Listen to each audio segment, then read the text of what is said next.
Yun no. So katatapos lang ng eleksyon no. At ngayon makita natin dyan na si Yorme ay nag-ikot na agad sa Maynila. Kung naalala natin noon nung siya pang mayor dyan, maraming nagsasabi na talagang naayos yung Metro Manila no. Nalinis. Matindi nga yun dati dyan yung mga ano dyan, yung mga N4 Malasitler, yung mga nagkakalat, yung mga nagtitinda dyan sa kalsada at mukhang naayos naman yun ni Yorme no. So ngayon ay ano na si Yorme no, babalik na sa Metro Manila.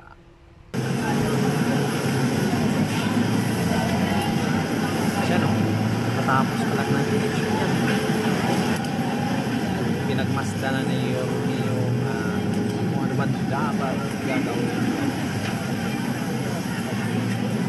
Umaga yata ito.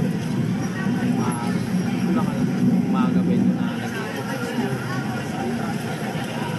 Daming tao. Kasi noon, inayos niya sa banda eh. Nakatapas sa yung pwesto ito, Divisoria. May papakita na nila yung ilaya. Kaya nga. Yan, siya ano pala yun, no? Cesar Chavez.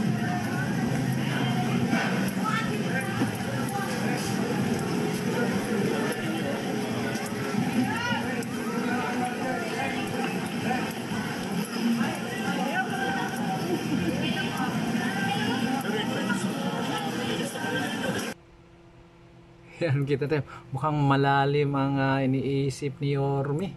Mukhang seryoso no. Seryoso si Yorme. Oh nako, lilinis na Metro Manila. At dami na namang nagbalikan na naman kasi yung mga ano dyan no, yung mga umaakyat sa mga truck, mga trucking dyan, mga mahabang truck, inaakyat, kinukuha yung mga bakal-bakal nila dyan. Ngayon dumadami na naman sila dyan.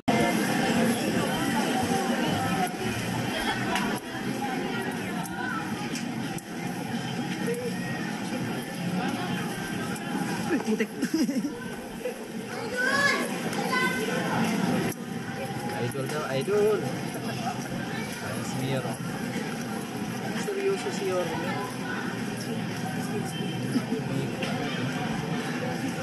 Pinagtanungan, naniyo yung mga pakalat-kalat yan.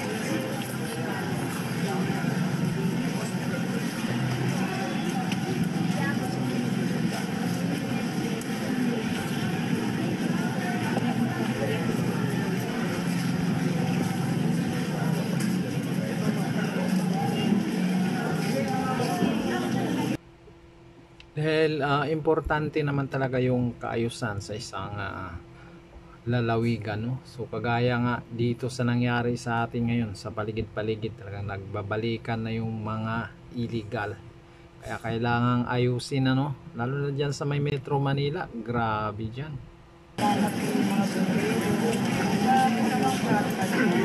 Nanay, sige magsumbong ka nanay.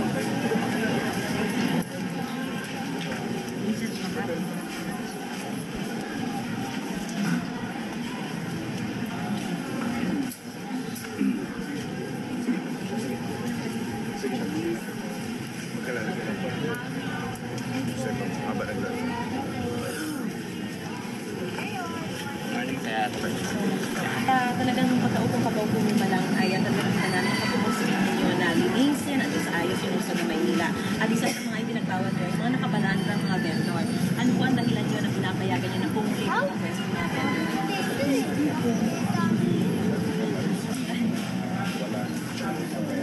Alright.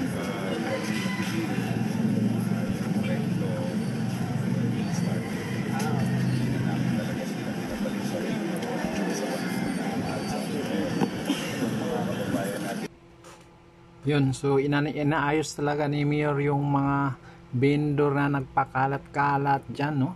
So, kung si Mayor ay nag-ikot-ikot na, pero mayroon pa rin iba tayo na grupo, no? Kagaya ni Atty.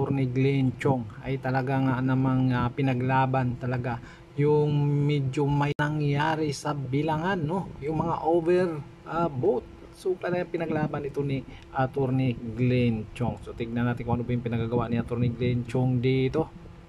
Ang important o epekto ng municipal microfinance siya questionable. It's because the maximum number of votes that you are allowed to vote is 12. So kung divisible by 12 yung 16,801,212 divided by 12 equals 1,400,101. Hindi siya overvote. Hindi siya overvote. Kasi hindi siya lumagpas sa maximum number of allowable votes. Kung divisible by 13, okay, we will accept it. Kasi lumagpas ka na sa 13. Kung divisible exactly by 12, ibig sabihin lahat ng balota na binilang mo, 12 ang boto. Tapos, in-overvote mo. Ang epekto nun, nabawasan ng boto yung mga kandidato na binoto dyan sa 16,801,212. To that extent, hindi na bilang ang boto nila kasi na-overvote. When you say overvote, you voted more than 12. Therefore, nobody gets a vote. So, yan naman yung ano ni Atty. Glenn Chong, no? Particular nga doon sa overvote ng pagbibilang ng Comelec, no? Nagtaka lang ako no. So, sabi nila napaka high-tech na yung mga ginagamit nilang counting machine, pero bakit mayroong mga ganyan? At yan yun, no? So, pinaglaban ito ni Atty. Glenn Chong at mga kasamahan niya na grupo, no? Pati yung sa PDP laban, pinaglaban nila yung naturang ano yung overvote na sa ang laki naman kasi, you know, ilang milyon yung overvote na yan. Hindi alam na nakinaalin ang 13th sheet dyan. Kaya in-overvote niya lahat. When you say overvote, wala bibigyan ng boto sa 13 na yun. So ang question is, maximum ang 12, divisible by 12, hindi dapat ito overvote.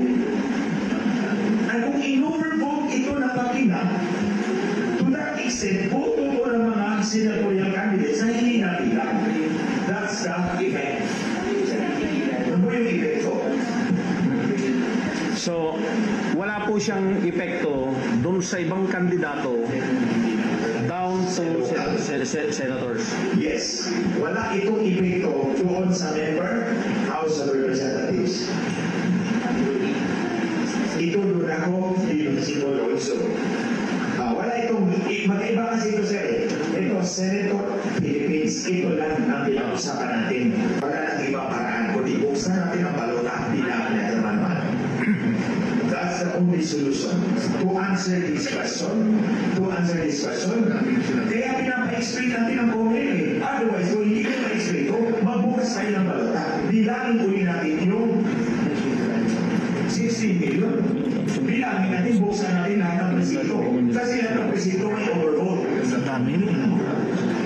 Yan. So yan po yung inano nila ngayon, no? Yung recounting, manual recounting, magbubukas ng mga balota.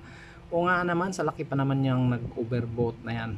Imposible. Kung ikaw ang mag-iisip yan, ibig sabihin, ilan ba yun? 18 million. 18 million yung tao na hindi marunong bumoto. Hindi alam na 12 lang yung iboboto mo, kaya ka nag-overvote. Sana po, gusto namin na. Saan ka makakakita ng overvote na uniformly divisible by 12 in all places across the country at the final tally?